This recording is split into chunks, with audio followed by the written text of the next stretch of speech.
The 2015 Nissan IDS Concept.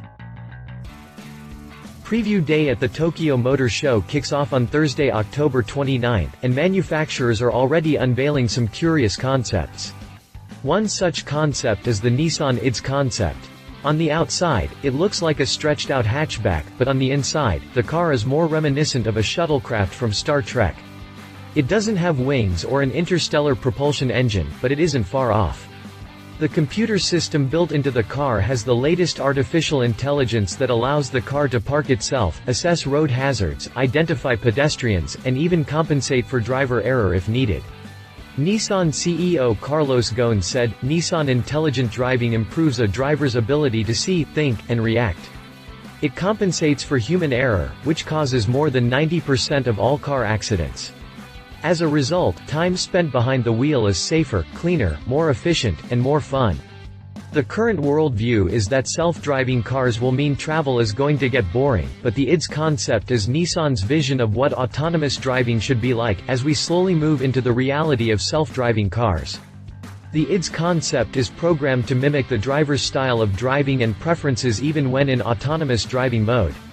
When the concept is in manual driving mode, the artificial intelligence alerts the driver of upcoming changes in traffic conditions, changes in weather, the driver's schedule, and even personal interests like favorite restaurants, tourist attractions, or nearby events.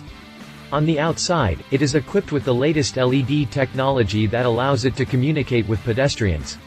The outside of the vehicle will illuminate red to alert pedestrians that the AI is aware of their presence, and can even flash messages like, "After you," to alert pedestrians that it is waiting for them to cross the road.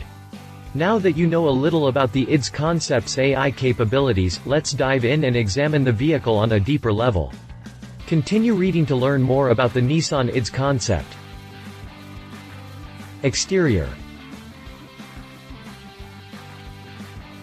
Nissan's design director, Mitsunori Morita, acknowledges that aerodynamic performance is a vital part increasing the range of electric vehicles, and the IDS concept was designed to incorporate the latest in aero technology. To make the IDS concept more aerodynamic, the overall height of the carbon fiber body was contained to 1,380 mm, just over 4.5 feet, and the wheels are positioned as close to the corners as possible. Up front, the ice block-shaped grille has a transparent look, with a blue ambiance glowing behind it. Even when sitting still, the sharp body lines and styling make it easy to envision how smoothly air flows over the bluish satin silver painted body. Up front, the ice block-shaped grille has a transparent look, with a blue ambiance glowing behind it, and the headlights come to a point at the grille before shooting back up along the hood line toward the rear of the vehicle. The front fascia has air vents on each side that may also house fog lights, but appear to allow air to pass through the fascia and over the tires, improving the overall aerodynamics of the vehicle. The doors open in a suicide fashion, and there is no B-pillar, which allows for the wraparound cabin. A sharp cutout on the bottom of the rear door and rear quarter allows air to flow freely over the rear wheels. To the rear, the IDS has another ice block-shaped panel that runs along the hatch between the taillights, with a lit Nissan emblem in the middle.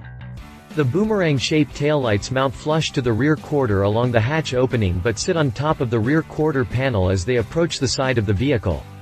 The roof of the IDS is a combination of glass and carbon fiber that allows passengers to look up through the roof and view the sky above. It looks like the car is riding on 20 or 21-inch wheels with 175 series tires that also improve the overall aerodynamics of the vehicle. Interior. The interior is where things really get provocative. There is no center console or traditional dashboard, and the car lacks a traditional steering wheel.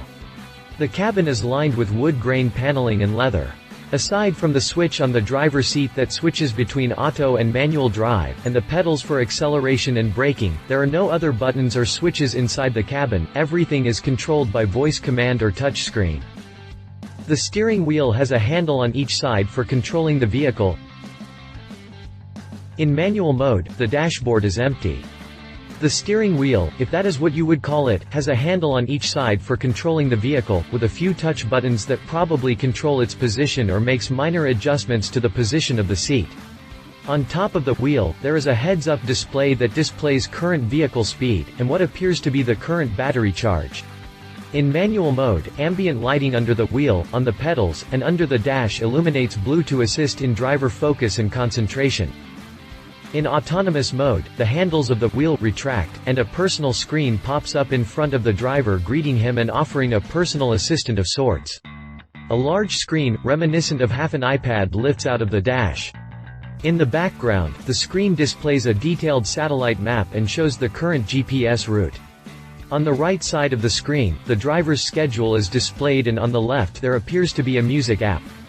In autonomous mode, the seats also tilt inward to allow better communication between the driver and passengers, and all ambient lighting below the dash turns off. It also looks like there may be a sensor bar projection unit in the center of the roof. This is likely used by the AI for autonomous driving, but in the future it could be used to project images or video on the windshield when in autonomous mode. The rear of the cabin has two captain-style seats, but is otherwise rather bland.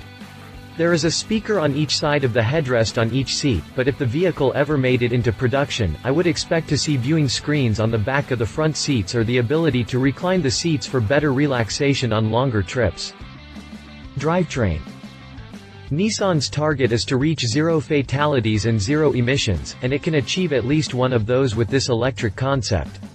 Nissan hasn't released any information as far as drivetrain specs other than the fact that the car is indeed electric and has a 60 kWh battery. In the press release, Nissan seems confident that the concept will evolve into a leading innovation for future mobility. A car like this isn't built to be a racer. Since we don't have any real specs, I will speculate a bit. A car like this isn't built to be a racer. In fact, it is really more like a mobile office.